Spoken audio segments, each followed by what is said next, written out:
በዋሽንግተንና በቴህራን መካከል ያለው ወታደራዊ ውጥረት ወደ አደገኛ ደረጃ ተሸጋገረ። ክቡራን አድማጮች፣ የአሜሪካ የጋራ የጦር አዛዦች ሊቀመንበር ጀነራል ዳን ኬን የአየር ድብደባ ብቻውን የቴህራንን አቋም አይቀይርም ሲሉ ለትራምፕ አማካሪዎች ሚስጥራዊ ማስጠንቀቂያን ሰጡ። በሌላ በኩል ደግሞ ከፍተኛ የኢራን የሃይማኖት መሪ እስከ 15000 ኪሎ ሜትር ተነጥሮ አሜሪካን ቀጥታ የመምታት አቅም ያለው ሚሳኤል ልናመርት ነው ሲሉ አዲስ ዛቻ ሰንዝረዋል። ሰላም ጤና ስጥልን። የኢራን አብዮታዊ ዘብና የውጭ ጉዳይ ሚኒስትሩ አሜሪካ ካሳ ሳትከፍል የሆርሙዝ ወሽመጥ አይከፈትም ሲሉ ያወጡት አዲስ ቅድመ ሁኔታና ሌሎች መረጃዎችን ይዘናል። እስከ መጨረሻው አብራችሁን በመቆየት ቪዲዮን ላይክና ቻናላችን ሰብስክራይብ በማድረግ ቤተሰብ ይሁኑ። ወደ ዝርዝሩ አልፋለሁ። አብረን እንከታተለው።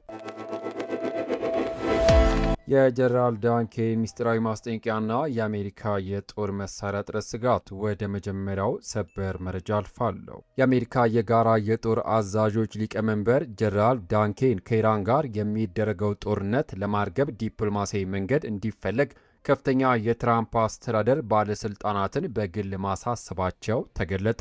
ሲኤንኤን ጉዳዩን ከሚያውቁ 3 ምንጮች አገኙት ብሎ እንደዘገበው ጀነራል ኬ ይህን ስጋታቸው ለሲአይኤ ዳይሬክተር ጆን ራትክሊፍ፣ ለውጭ ጉዳይ ሚኒስትር ማርኮ ሩቢዮና ለምክትል ፕሬዚዳንት ጄዲ ቫንስ በግልጽ አስረድተዋል። ጀነራል ኬ እና ሌሎች የመከላከያ ባለስልጣናት እንደሚያምኑት ፕሬዚዳንት ዶናልድ ትራምፕ የመሬት ወረራን ለማስወገድ ቢመርጡም የአየር ኃይል ድብደባ ብቻው ቴህራን የአሜሪካ ጥያቄዎች እንድትቀበል ሊያስገድዳት አይችልም። ይልቁንም ከፍተኛ የበቀል እርምጃ ሊጋብዝ ይችላል። ባለስልጣናቱ በሐምሌ ወር መጨረሻ ላይ የታቀደውን አዲስ የጥቃት ማዕበል በተመለከተ ጥርጣሬ የነበራቸውም ሲሆን በኢራን አጋሮችና በክልላዊ የኃይል መሠረተ ልማት ላይ ሊደርስ የሚችለውን አደጋ ተረድተዋል። ትራምፕ በመጨረሻም የባሕረ ሰላጤው አጋሮች ሊከሰቱ ስለሚችሉ ጥቃቶች ካስጠነቀቁ በኋላ ወታደራዊ እርምጃውን ለሌላ ጊዜ አስተላልፈውታል። በተጨማሪም የአሜሪካ የጦር መሳሪያ ክምችት እያለቀ መምጣቱ፣ በተለይም የአየር መከላከያ ጠላቂዎች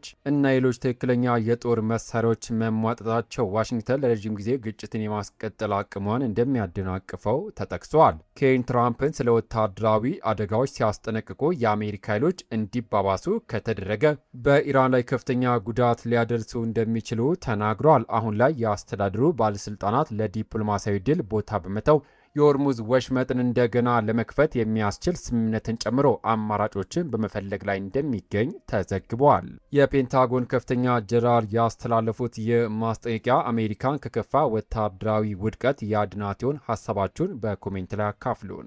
በመቀጠል በዋሽንግተን በኩል የወታደራዊ አማራጮች ስጋት በበረታበት በዚህ ወቅት ከቴህራን በኩል ደግሞ መላውን ዓለም የሚያስደነግጥና አዲስ የኒውክሌርና የኢንተርኮንቲኔንታል ሚሳኤል ዛቻ ተሰምተዋል። መረጃውን ወደ እናንተ ላድርስ።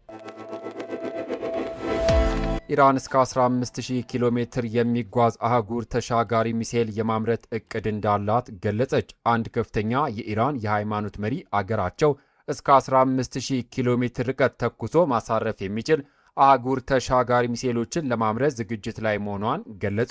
ይህ የርቀት መጠን ቀጥታ የአሜሪካን ዋና ምድር ጭምር የመምታት አቅም ያለው በመሆኑ በዓለም አቀፍ ደረጃ ትልቅ ስጋትና ድንጋጤን ፈጥሯል። የአቫዝ ከተማ የአርብ ስግደት መሪ የሆኑት አብዶልናቢ ሙሳቪ ፋርድ የኢራን የአሁኑ ሚሳኤሎች እስከ 2000 ኪሎ ሜትር የሚጓዙና የኢየሩሳሌም አካባቢዎችን እንዲሁም የቀጠናውን የአሜሪካ ቤዞች የመምታት አቅም ያላቸው መሆናቸውን በመጥቀስ በእስራኤልና በአሜሪካ ላይ አጸፋዊ እርምጃ እንደሚወስዱ አስጠንቅቀዋል። በኢራን በእስራኤልና በአሜሪካ መካከል ያለው ውጥረት እጅግ ባየለበት በዚህ ወቅት የተሰማው ይህ ዛቻ በመካከለኛው ምስራቅ አዲስ ያልተጠበቀ የግጭት ሰዓት ሊያስነሳ ይችላል ተብሎም ተፈርቷል። ኢራን እስከ አሜሪካ የሚደርስ ሚሳኤል ማምረቷ የዓለምን የኃይል ሚዛን እንዴት የሚቀይረው ይመስላችኋል? ሀሳባችሁን ኮሜንት ላይ አካፍሉን። በቀጣይ ሚሳኤል ዝግጅቱ እንደተጠበቀ ሆኖ በሆርሙዝ ወሽመጥ ላይ ደግሞ የኢራን አብዮታዊ ዘብና የውጭ ጉዳይ ሚኒስትሩ ጥብቅ ቅድመ ሁኔታዎችን ይፋ አድርገዋል። መረጃውን ወደ እናንተ ላድርስ። የኢራን አብዮታዊ ዘብና የውጭ ጉዳይ ሚኒስትር በሆርሙዝ ወሽመጥ ላይ ያስቀመጡት ጥብቅ ቅድመ ሁኔታ። የኢራን እስላማዊ አብዮታዊ ዘብ የሆርሙዝ ወሽመጥ የመከፈት ጉዳይ የሚወሰነው አሜሪካ ከቴህራን የቀረቡላትን ቅድመ ሁኔታዎች በሙሉ ስትቀበል ብቻ እንደሆነ ገለጸ። የኢራን የውጭ ጉዳይ ሚኒስትር አባስ አራጊች በበኩላቸው ሆርሙዝን በተመለከተ ከኦማን ጋር የሚደረገው ድርድር እየተጠናቀቀ ቢሆንም ይህ ስምምነት ግን ወሽመጡ ወዲያውኑ ይከፈታል ማለት እንዳልሆነ ተናግረዋል። በሆርሙዝ ሁለት ጫፎች የሚገኙት ኢራንና ኦማን ወሽመጡ የሚተዳደርበትን መንገድ በተመለከተ ሲደራደሩ የቆዩ ሲሆን የድርድር ወደ መቋጫው መቃረቡን ተከትሎ የአሜሪካ ባለስልጣናት የሆርሙዝ መከፈት አይቀሬ እንደሆነ መናገራቸው ይታወሳል። የውጭ ጉዳይ ሚኒስትሩ አራጌች የሆርሙዝ ወሽመጥን ህጋዊ መዋቅር፣ አስተዳደርና የመርከብ ጉዞ መስመርን ለመወሰን የሚደረገው ድርድር ለስምምነት መቃረቡን ገልጸው የሆርሙዝ መከፈት ግን በሌሎች ሁኔታዎች ላይ የሚመሰረት እንደሆነ አስምረውበታል። ከነዚህም ቅድመ ሁኔታዎች አንዱ አሜሪካ የኢስላማባድ የመግቢያ ስምምነት በመጣሷ ካሳ እንድትከፍል ማድረግ እንደሆነ ጠቅሰዋል። በዚህ ጉዳይ ላይ አስተያየት የሰጡት የኢራን እስላማዊ አብዮታዊ ዘብ ቃል አቀባይ ሁሴን ሙሄቢ ኮማን ጋር የሚደረገው ድርድር ከሆርሙዝ መከፈት ጋር ቀጥተኛ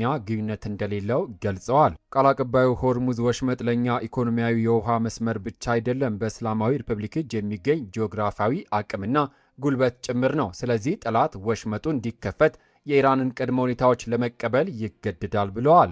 አሜሪካ ጣልቃ የመግባት አካሄዷን አርማ የቴህራን ቅድመ ሁኔታዎች ስትቀበል ብቻ ወሽመጡ እንደሚከፈት አረጋግጠዋል። አሜሪካ የኢራንን ቅድመ ሁኔታዎች ተቀብላ የሆርሙዝ ወሽመጥ ይከፈታል ወይስ የነዳጅ ውጥረት ይቀጥላል? ሀሳባችሁን ኮሜንት ላይ ጻፉልን። ክቡራትና ክቡራን የተከበራችሁ የዩቲዩብ ቻናል ቤተሰቦች ለሰዓቱ ያስኩላችሁ ሰበር መረጃ እነዚህ ነበሩ።